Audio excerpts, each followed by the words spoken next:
Friends, welcome to my channel. ఎప్పుడూ మన గార్డెన్లో హార్వెస్టింగ్ అంటే మీ అందరికీ గుర్తొచ్చేది వంకాయలే. ఇక వంకాయలు హార్వెస్టింగ్ పెట్టాలంటే నాకు భయం వేస్తుందండి. మన సబ్స్క్రైబర్స్, వ్యూవర్స్ ఖచ్చితంగా నన్ను అన్సబ్స్క్రైబ్ అయినా చేసేస్తారు లేదా నన్ను తిట్టేస్తారు అని భయం వేస్తుంది. ఎంతసేపు వంకాయలు హార్వెస్టింగ్ పెడుతూ ఉంటే పాపం మిమ్మల్ని నేను చాలా ఇబ్బంది పెట్టిన దాన్ని అవుతానని ఏం చేద్దామా అని ఆలోచిస్తున్నప్పుడు మా దేవుడికి నా మొర వినిపించినట్టుంది. వెంటనే మన గార్డెన్లో మొదటి హార్వెస్టింగ్ని ఇచ్చేశాడు. అవునండి, నిజమే మీరు విన్నది. మన గార్డెన్ని రీక్రియేట్ చేసిన తర్వాత ఎప్పుడు కూడా వంకాయలు మాత్రమే హార్వెస్టింగ్ చేస్తూ వచ్చాం. అయితే ఫస్ట్ టైం మనం వేరే వెజిటేబుల్ని మన గార్డెన్లో హార్వెస్టింగ్ చేయబోతున్నాం. మరి ఏ వెజిటేబుల్ మనం హార్వెస్టింగ్ చేసామో తెలియాలంటే తప్పకుండా లాస్ట్ వరకు ఈ వీడియోని స్కిప్ చేయకుండా చూసేసేయండి. ఈ వీడియో నచ్చితే లైక్ చేయండి, షేర్ చేయండి, సబ్స్క్రైబ్ చేసుకోవడం మాత్రం అస్సలు మర్చిపోకండి. ఎప్పుడు కూడా గార్డెన్ వీడియోసే మ్యాక్సిమం ఎక్కువగా ఎందుకు షేర్ చేస్తున్నానంటే మన వ్యూవర్స్ వేరే వీడియోస్ కన్నా గార్డెన్ వీడియోస్ అంటేనే మన వ్యూవర్స్ ఎక్కువ లైక్ చేస్తున్నారండి. అందుకనే నాకు సంబంధించిన వరకు నా పరిధిలో అవైలబుల్ ఉన్న వాటిల్ని నేను మీతో షేర్ చేసుకోవడానికి ట్రై చేస్తున్నాను. మన గార్డెన్లో దోసకాయ కూడా వచ్చేసింది. అయితే ఈ దోసకాయని హార్వెస్టింగ్ చేయాలా వద్దా అని ఆలోచిస్తున్నాను. ఎందుకంటే అది చూడడానికి కొంచెం చిన్నదిగా అనిపిస్తుంది. ఇంకొంచెం టైం ఇద్దాం.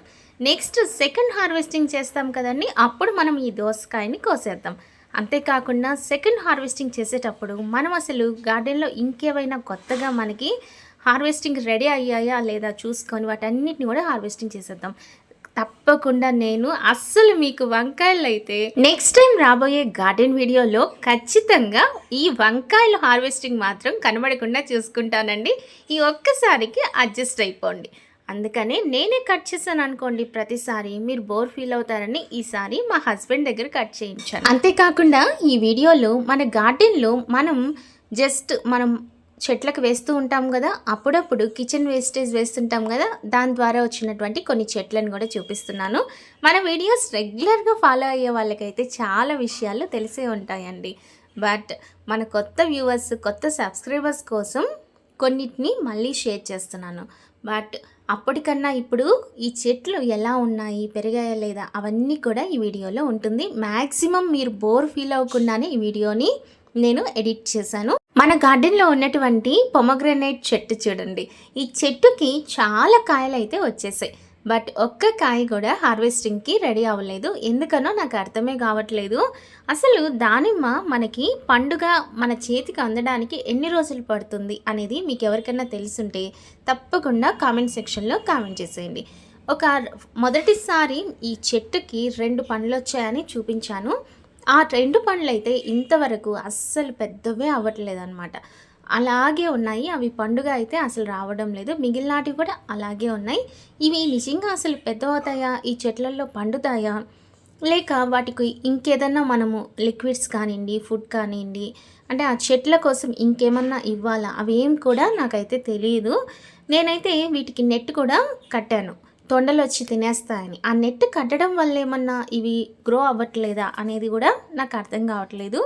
సో మన దానిమ్మ చెట్టుకి ఉన్నటువంటి ఈ పండ్లు త్వరగా పెద్దవైపోవాలంటే ఏం చేయాలో మీకు ఎవరికైనా తెలిస్తే తప్పకుండా కామెంట్ చేసేయండి. లేదా అవి అలాగే కొంచెం ఎక్కువ టైం తీసుకుంటాయి అంటే కూడా నాకు తప్పకుండా షేర్ చేయండి. ఫైనల్లీ ఆ గుడ్ న్యూస్, ఆ గుడ్ డే, ఆ గుడ్ టైం వచ్చేసింది. ఏంటనుకుంటున్నారా? మన గార్డెన్లో ఫస్ట్ టైం మనం వంకాయలు కాకుండా బెండకాయల్ని హార్వెస్టింగ్ చేస్తున్నాం. ఎన్ని బెండకాయలు వచ్చాయో తెలియాలంటే జస్ట్ ఒక 2-3 సెకండ్స్ వెయిట్ చేశారంటే సరిపోతుందన్నమాట. చూసారు కదా ఎన్ని బెండకాయలు వచ్చేసాయో మన గార్డెన్లో. చాలా హ్యాపీ అనిపించిందండి. నేను అసలు బెండకాయలు ఇంత ఫాస్ట్గా, అది కూడా మనం మన గార్డెన్లో మొదటి హార్వెస్టింగ్ బెండకాయలు చేస్తామని అస్సలు ఊహించలేదు. బట్ భలే హ్యాపీ అనిపించింది. ఇంకా చెప్పాలంటే ఈ చెట్లో ఉన్నటువంటి ఒక బెండకాయ అయితే ముదిరిపోయింది కూడా, అసలు నేను గమనించలేదు. అయినప్పటికీ మనం వదిలిపెడతామా? ఆ బెండకాయ లోపల ఉన్నటువంటి గింజలైనా తినేస్తాం కదా. చిన్నప్పుడు అంతే కదా. మనం ఒకవేళ బెండకాయ ఇలా ముదిరిపోయింది అనుకోండి, ఆ బెండకాయ లోపల ఉన్నటువంటి గింజలు తినేసేవాళ్ళము. సో మనకి చాలా హెల్త్కి మంచిదన్నమాట ఇవన్నీ కూడా బెండకాయలు. అయినప్పటికీ ఈ విధంగా మనం పురుగుల మందు ఏమి వాడకుండా హెల్తీగా ఆర్గానిక్గా పెంచుకొని ఒక 2 బెండకాయలు వచ్చినా అదే సంతోషం కదండి. నాకైతే ఒక 4-5 బెండకాయలు వచ్చాయన్నమాట. సో వెరీ వెరీ థ్యాంక్స్ చెప్పేస్తున్నాను ఇక్కడ మా లేడీస్ ఫింగర్ చెట్టుకి. నన్ను కొంచెం బతికించేసింది. ఎప్పుడు చూడు ఈ వంకాయల హార్వెస్టింగ్ అయినా అని అనుకునేటువంటి మన వ్యూవర్స్కి లేడీస్ ఫింగర్ చెట్టు వల్ల కొత్త వీడియో షేర్ చేయగలిగాను. అయినా నడిచిన నేలని ఎప్పుడు మర్చిపోకూడదు కదా. ఇన్ని రోజులు నన్ను సేవ్ చేసింది ఈ వంకాయలే. ఈ వంకాయల హార్వెస్టింగ్తో అలా మన ఛానల్ని నెట్టుకొని వచ్చేసానమాట. అందుకనే ఈరోజు మన వంకాయల్ని మళ్ళీ హార్వెస్టింగ్ చేసి ఈ వీడియోలో చూపించేస్తున్నాను. అస్సలు లేట్ చేయకుండా, టైం వేస్ట్ చేయకుండా చాలా ఫాస్ట్గా హార్వెస్టింగ్ అనేది స్టార్ట్ చేసేసాం. మనకి తెలిసిన విషయమే కదండి, మన గార్డెన్లో వంకాయలు అనేది ఎన్నొస్తాయో చూసారు కదా. అసలు వంకాయలు అయితే నిజంగా చెప్పన అవసరం లేదండి. ప్రతిసారి వంకాయల్ని పొగడేస్తున్నాను కనుక ఈరోజు అయితే పొగడడం లేదు. మీ కళ్ళతో మీరే చూసేసేయండి ఎన్ని వంకాయలు వచ్చాయో. నెక్స్ట్ రాబోయే గార్డెన్ వీడియోలో దోసకాయ హార్వెస్టింగ్ కూడా చేసేద్దాం అనుకుంటున్నా. అయితే ఈలోపు తొండలు నాకు షాక్ ఇస్తాయేమో. చాలా ప్రీవియస్ ఎక్స్పీరియన్స్ ఉందండి. ఈ విధంగా బీరకాయల్ని, దోసకాయల్ని మన తొండలు మాకంటే ముందు బోని చేసేస్తూ ఉంటాయి. అందుకని ఈరోజు నెట్ కట్టేశాను దోసకాయ చెట్టుకి. ఫైనలీ మన గార్డెన్లో మన సిమెంట్ బెంచ్ పైన వంకాయల పక్కన బెండకాయలు చేరిపోయాయి. రానున్న రోజుల్లో వంకాయ పక్కన ఇంకా ఏ వెజిటేబుల్స్ చేరిపోతాయో తెలియాలంటే మా ఛానల్ని వెంటనే సబ్స్క్రైబ్ చేసేసుకొని బెల్ ఐకాన్ని కూడా క్లిక్ చేశారనుకోండి, మీకు లేటెస్ట్ నోటిఫికేషన్స్ అన్నీ కూడా అందుబాటులో ఉంటాయి. అలాగే మన గార్డెన్లో ఉన్నటువంటి ఇంకొన్ని చెట్లను కూడా ఈ వీడియోలో నేను మీకు షేర్ చేయబోతున్నాను. వాటన్నిటిని కూడా చూసేయండి, చాలా ఇంట్రెస్టింగ్గా ఉంటుంది. కొన్ని చెట్లు అయితే అసలు మనం వేసినటువంటి కిచెన్ వేస్టేజ్ నుంచి వచ్చాయన్నమాట. ఆ చెట్లు ఏంటని కూడా నాకు ఇంకా తెలియడం లేదు. ఇదైతే సొరకాయ చెట్టు అనుకుంటున్నానండి. సొరకాయ చెట్టు తీగలాగా వస్తుందని అయితే తెలుసు, కానీ ఇది ఎందుకో చెట్లలాగే ఉండిపోయి, ఒకవేళ తీగలాగా వస్తే వాటిల్ని ఎలా అల్లించాలి అని ఆలోచిస్తూ ఉన్నాను. వాటిల్ని కూడా రానున్న వీడియోస్లో మీకు షేర్ చేస్తాను.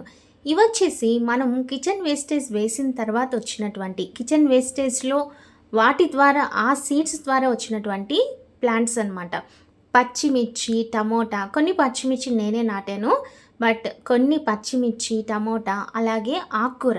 ఇక్కడ చూస్తున్నారు కదా, ఈ చెట్టు ఏంటని అస్సలు తెలియట్లేదండి. ఇది కూడా కిచెన్ వేస్టేజ్ నుంచి వచ్చినటువంటి చెట్టే. అసలు ఆ చెట్టు ఏంటో తెలియట్లేదు, మీకు తెలిస్తే కామెంట్ చేసేయండి. అలాగే సిర్రాకు. ఈ సిర్రాకు కూడా మనం వేసినటువంటి కిచెన్ వేస్టేజ్లో నుంచి వచ్చింది. ఒకే ఒక చెట్టు వచ్చింది, అందుకని దాన్ని అలాగే వదిలేసాను. వాటి నుంచి సీడ్స్ వస్తాయి కదా, ఆ సీడ్స్ మన గార్డెన్లో వేద్దాం అనుకుంటున్నాను. అలాగే టమోటా చెట్లు. చెప్పాలంటే కిచెన్ వేస్టేజ్ నుంచి ఎక్కువగా పచ్చిమిర్చి, టమోటా, ఆకుకూర, ఈ రాడిష్, పాలకూర ఇది కూడా తెలియదండి. ఇది కూడా సీడ్స్ వేయలేదు, ఎలా వచ్చిందో కూడా తెలీదు. గార్డెన్లో ఉన్నటువంటి ఈ చెట్లతో ఈరోజు వీడియో అనేది క్లోజ్ చేసేస్తున్నాను. Thank you for watching.